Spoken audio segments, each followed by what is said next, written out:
C'est l'histoire à présent d'une dépollution exemplaire, devenue un symbole de réussite, la saga de la décharge de Bonfol en Suisse, juste à côté de la frontière française. Eh bien, elle a défrayé la chronique pendant près de 60 ans. Retour sur un cas d'école unique en Suisse, voire en Europe. Loïc Schaeffer et Bernard Stemmer. Ces jeunes arbres n'ont pas idée du combat qu'il a fallu mener pour que la nature reprenne ses droits sur le site de l'ancienne décharge de Bonfol. 114 000 tonnes de déchets chimiques issus de l'industrie bâloise étaient enfouis ici avant d'être évacués.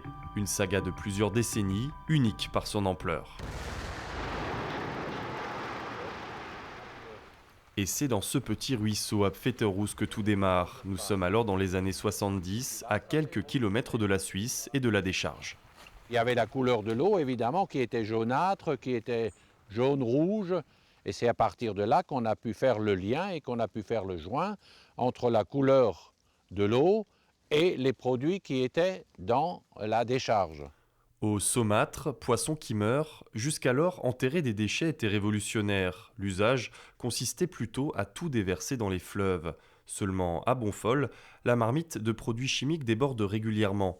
Une première série de travaux, de 1976 à 1985, financée par la chimie bâloise, n'y change rien. Certains élus réclament alors une évacuation totale.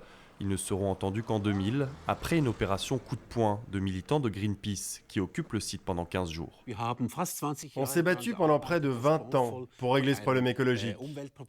Dès le début, on avait senti que la population et une partie des politiques voulaient trouver une solution.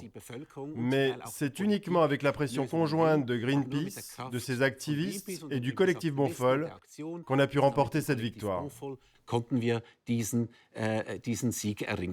Le pollueur-payeur, un principe nouveau. Pour les industriels, la facture du grand nettoyage, 350 millions d'euros.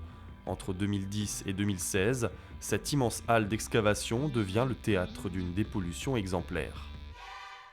Aujourd'hui, il ne reste plus qu'une partie des fondations, mais en coulisses, un projet prévoit la construction d'une tour et l'aménagement du site, en souvenir de cette affaire. Alors à l'époque, c'était une grosse décharge chimique de 114 000 tonnes. Maintenant, on voit que c'est assaini et à la satisfaction de tout le monde aussi. Et on peut faire quelque chose de bien pour se souvenir de ce qu'il y avait, pour essayer de ne pas refaire les mêmes erreurs dans l'avenir. Encore loin de faire jurisprudence, le cas de Bonfol nous enseigne malgré tout que c'est possible de faire changer les choses et de faire passer écologie et santé avant les intérêts économiques.